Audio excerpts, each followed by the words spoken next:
យោធាអ៊ីស្រាអែលនៅថ្ងៃសៅរ៍ទី 4 ខែតុលានេះបាននិយាយថាខ្លួននៅតែបន្តធ្វើប្រតិបត្តិការវាយលុកក្នុងទីក្រុងកាហ្សាជាមួយនឹងការព្រមានកុំឲ្យជនស៊ីវិលប៉ាឡេស្ទីនត្រឡប់មកកាន់ទីក្រុងនេះវិញបើទោះបីជាប្រធានាធិបតីអាមេរិកលោកដូណាល់ត្រាំ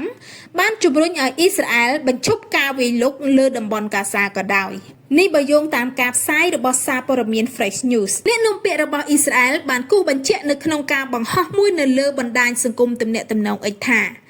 IDF យោធាអ៊ីស្រាអែលនៅតែបន្តធ្វើប្រតិបត្តិការក្នុងទីក្រុងកាហ្សាដូច្នេះការវិលត្រឡប់មកកាន់ទីក្រុងនេះវិញគឺជាការគ្រោះថ្នាក់បំផុតដើម្បីសុវត្ថិភាពរបស់ពួកអ្នកប្រជាជនប៉ាឡេស្ទីនសូមគុំត្រឡប់ទៅកាន់ភាគខាងជើងឬត្រឡប់ទៅកាន់តំបន់ដែលកងទ័ព IDF កំពុងធ្វើសកម្មភាពក្នុងនោះរួមមាន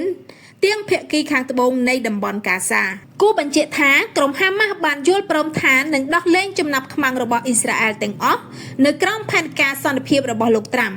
ហើយលោកត្រាំផ្ទាល់ក៏បានប្រាប់ឲ្យអ៊ីស្រាអែលបញ្ឈប់ការទម្លាក់គ្រាប់បែកជាបន្ទាន់នៅលើតំបន់កាហ្សាផងដែរ